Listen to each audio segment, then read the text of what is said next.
Hello, and welcome back to Authentically Shawna. I'm your host, Dr. Shawna Burke. In today's episode, I want to talk about behind the scenes of recovery.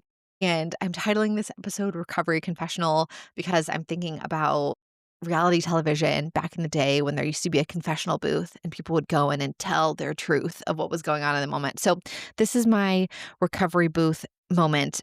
I wanted to share some thoughts and what has been going on behind the scenes for me. Like a lot of my episodes, this episode was born out of conversations that I was having in the spring with a couple girlfriends where I was struggling in my recovery process and chatting with these friends about it who've also done big recovery processes and are still in recovery processes themselves. And they said, Shauna, this is what you need to talk about on an episode because I think most people don't have these conversations. And this is a tough conversation to have because recovery is challenging and we don't often hear the inner parts of recovery. We see the event and then you say, oh, I did all of these things and then I got better. And I think that is the movie version, which I mean, I love a Hallmark movie just like anyone else. So but I want to talk about the gritty part in the middle, the grit that and the resiliency that goes into the recovery process. I'm 8 years deep into my recovery from a car accident that I was in 2017. And I first want to talk about not recovering or not being in a huge state of recovery. So, timeline wise, I'm in a car accident. It's September 2017. 8 months later, I start my doctorate in physical therapy program. It was a highly stressful time in my life. And when I think back to it, and I think about while I was not recovering in the way that I'm recovering now, I was doing things to keep me afloat. So everything that I was doing was keeping me afloat, but it wasn't necessarily moving the needle in the way that the needle could be moved as I'm seeing the needle is moving for me currently.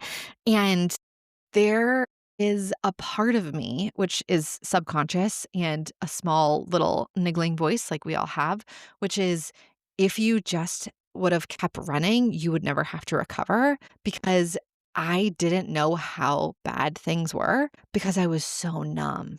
Like the numbness of just trying to survive graduate school was so much greater than me understanding what was going on in my body. I was so disembodied. I was so in my head, again, trying to learn a graduate school amount of information with a non healed brain injury. And I did it.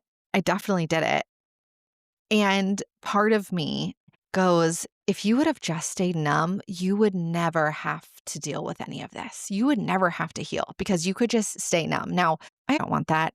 I would probably leave the planet with a cardiac instant because you can only run on adrenaline for so long. Your body can only tolerate that for so long. And it was making me sicker in the long run. But, you know, there is times when my brain plays some fun tricks on me and goes, if I would have just stayed numb, I would not have had to face any of this. I could have kept running. None of this would be coming for me. And I want to say that because I think there is a level of denial that is comforting. That if I just stayed unaware that I wouldn't have to know about anything in my recovery. So I would say that's one part of the recovery that I don't even like to say out loud because it's not true and not helpful. I want to say it out loud because I'm assuming I'm not the only person who feels that way. Another big aspect of recovery is understanding actually what needs to be recovered and how that fits in to your body, which is a whole system. And if there's something that I have learned and continue to learn and will probably have to keep continuing to learn until the lesson is solid, is your body is one unit. And when you change one thing, it changes everything else, which is a great thing because our body is a huge feedback loop. And also, that is one of the most difficult parts because when one thing affects everything, everything affects that one thing. And I want to give some examples of that in my experience and what that looks like because as a part of my healing process, I work with a team of people. I do not just see one person, I do not just do one technique. A big goal of my podcast is to have a lot of my care team, as many people as will come on the pod and who want to do that and are able to come on the podcast and talk about what I do with them, and what their work is, because there's not just one thing. Again, a deep part of me is struggles with that of like, if there is, why is there not just one thing? Why is there so many doors to knock on? And if I could answer that for that little niggling voice in my head, I would say every person has their thing that they're really good at and the thing that they're really looking at.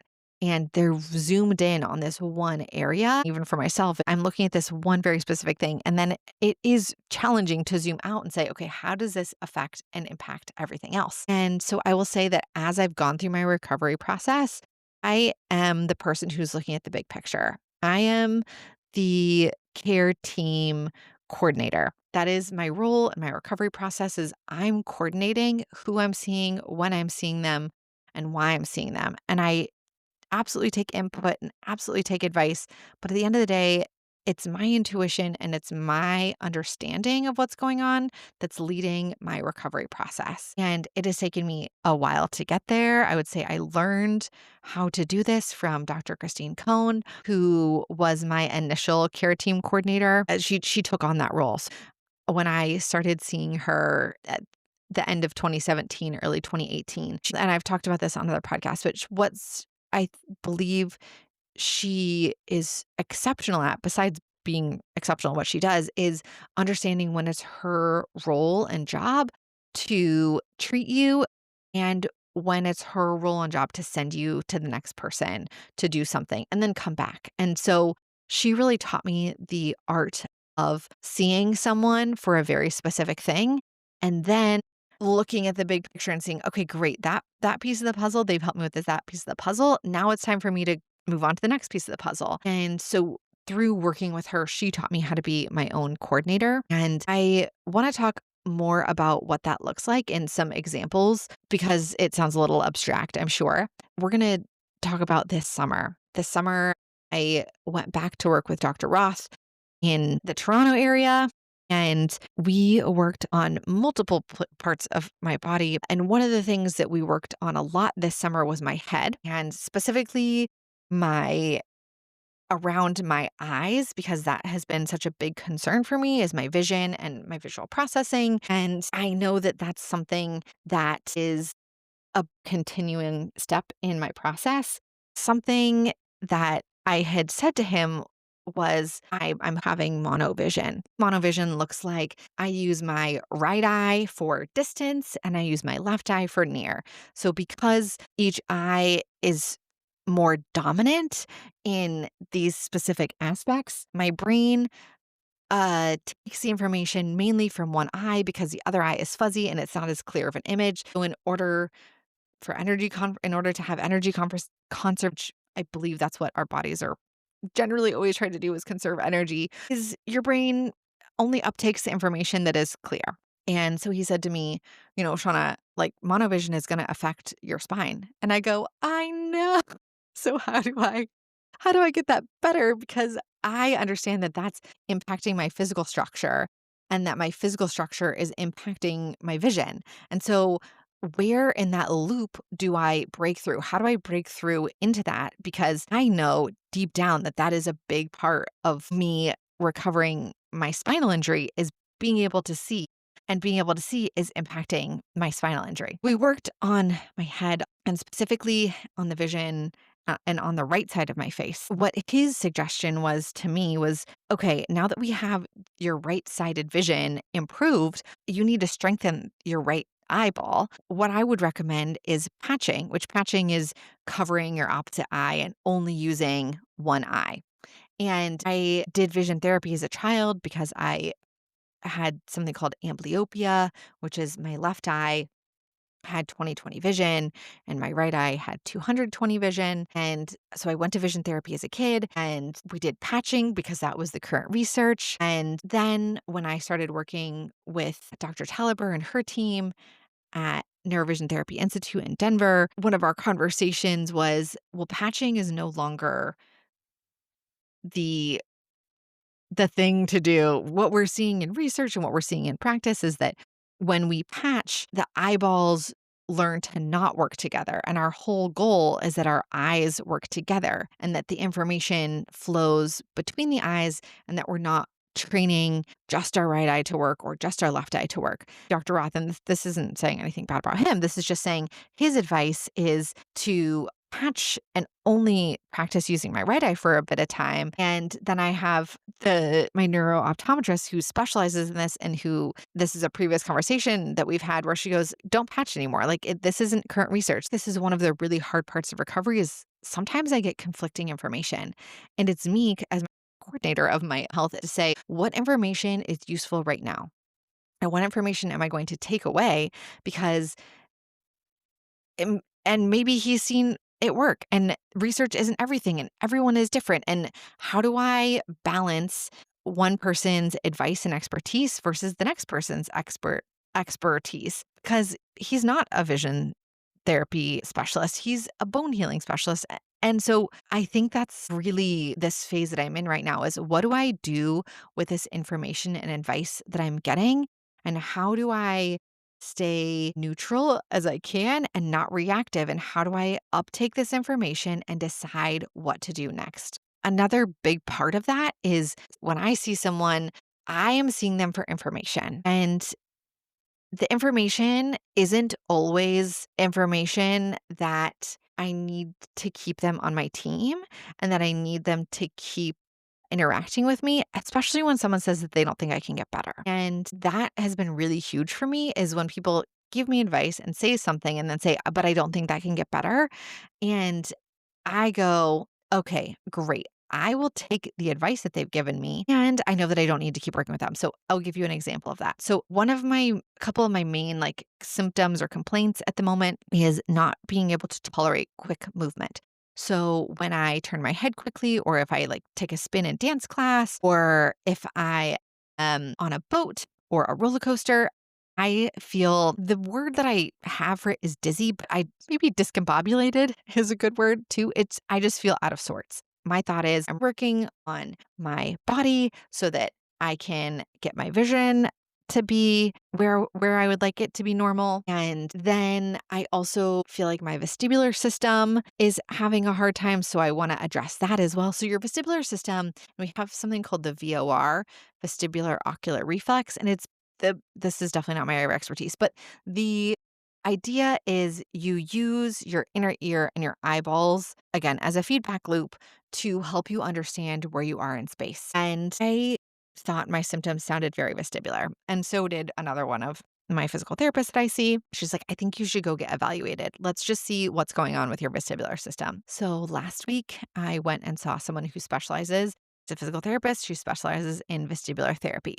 Good news, my vestibular system is intact. There is nothing going on with my vestibular system. Awesome. However, what her analysis is that I'm overly visually dependent, which I agree with her assessment. So what's happening is that when things are moving quickly or I'm moving quickly, my brain's default is to use my eyeballs to orient me to where I am in space. So we have something called somatosensory, which is using your body and your joints and using your whole body as a way to know where you are, as opposed to using just your eyeballs. And all of that information is really helpful. And so what she thinks is happening, which I agree with her assessment, is that because I've trained my visual system so much, which I've done vision therapy when I was a child, and now I did it again as an adult, and then I've done neurovision therapy. Like I've done so much on my eyeballs, which I think still need help. I've trained my body to become visually dependent. So that's like such the hard thing, right? It's like I know that I need to get my vision in the right place because that makes a big difference in my recovery. But now I've done, and I don't think that's true. I don't think I've done too much. I haven't figured out how to use my somatosensory. I needed someone to tell me that. I needed someone to say, hey, you're visually dependent, because then that's something that I can do something about. And her recommendation. And what she said was, you can't hurt yourself at this point, which is a good thing. Her advice was to do things that cause me to feel these sensations so that I can teach my body how to not be as reactive to them. Which again, I think that's good advice in moderation. And the part that I didn't agree with what she said was she had told me, and I don't think that you can become less visually dependent. I think you can train yourself to not be symptomatic, but I don't think you can ever be less visually dependent. And that's when I go, thank you for your information. Thank you for helping me tease out visual versus vestibular, and I will not be working with you because I my intuition and my gut feeling is I can change that. That is changeable. I'm such a big believer in that most things are changeable if you again give it the right input at the right time. And I am not working with her because her opinion is I can't get better. I would so much rather someone tell me what they think, and then I can make that decision for myself and say, I don't need to be working with this person because they don't know how to help me. In my experience, when someone tells you that you can't get better, it's just that they don't know how to help you get better. And that's okay. I just think most people don't say that because they don't want to admit that they don't know, or they don't even know that they don't know. This has just happened for me so many times. Someone doesn't know how to do something, and so they think it's impossible. And I'm here to say that I think the impossible is possible in a lot of cases. And I just have to find the right care team to help me create the possible. I took this information to the physical therapist that I'm currently working with. We're doing a technique called functional patterns.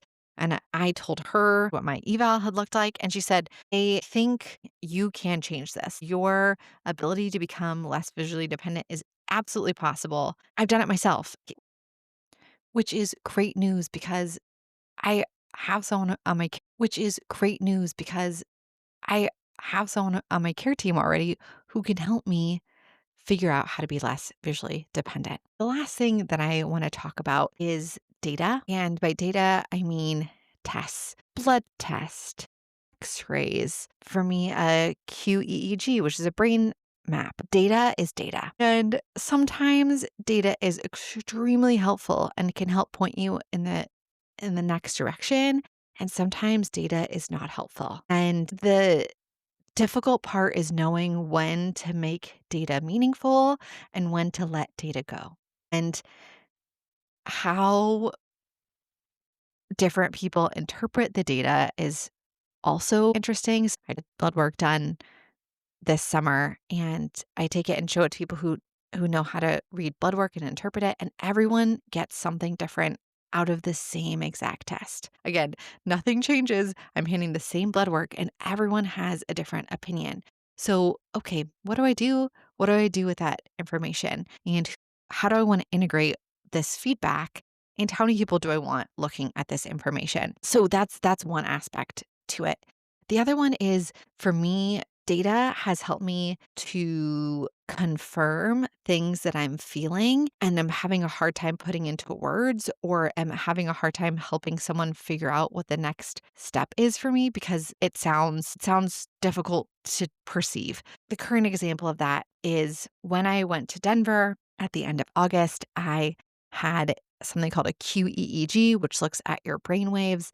Now, I've been working with a company called Brain Code Centers for about a year and a half, and they'll be on the podcast in a couple of weeks. And one of the things that they specialize in is looking at brain maps and then coming up with neurofeedback protocols. And so I had felt like there was a really big shift for me in the past few months. And so I had done a remote brain map, but I wanted to have a more detailed one. And so when I went to Denver, I popped in and had a more detailed one done and met with Rachel, who has been interpreting my brain maps now for about a year and a half.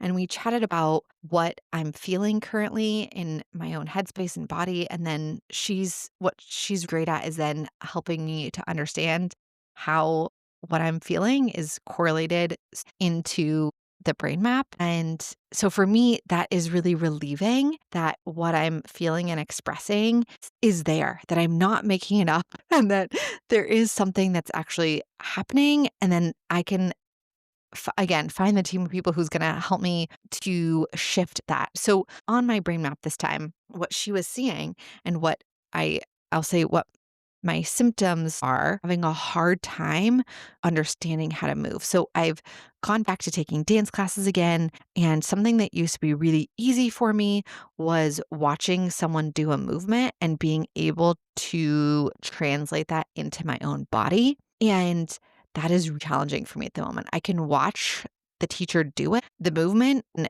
most of the time it's not anything that is wildly complicated, but I have a hard time understanding how to watch it and then turn that into movement for myself. It's like I'm watching something and in slow motion, having a hard time translating it between seeing and doing. That freaks me out because it's something that was there and was a strong, innate process for me in movement growing up. And the interesting thing is that even though when I'm doing a brain map, I'm sitting still, that is still coming through on my brain map. So one of the things that we talked about on my brain map is she can see exactly where that is in my brain. And she's like, yes, I can actually see that in this still image that you're having a hard time with that. That's exactly the next thing that we need to be working on.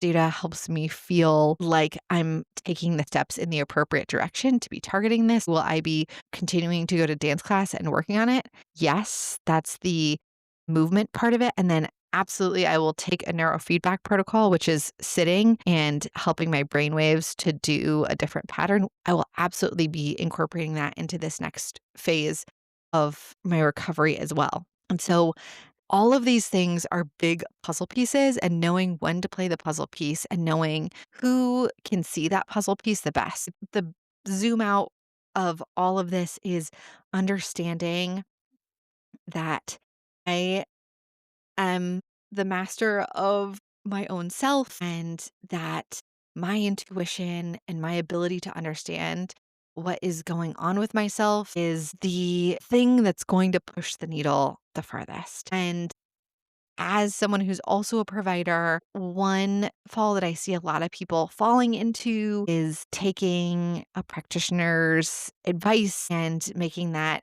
their truth. I don't think that I would be as recovered as I am if I listened to other people's advice all the time, which is sometimes hard to hear. And as a practitioner myself, when I see people after I'm done seeing them, I like close that case in my head. And I think a lot of times me as well, think that my practitioner is going to keep thinking about me, keep thinking about what I'm doing, what's going on. And it's just no one has the bandwidth to keep thinking about you and to keep thinking about your case and what's going on with you. Like they're moving on, they got other things going on. And so, as much as anyone is trying to help you and help you move forward, they also have a life outside of you and they're doing the best that they can.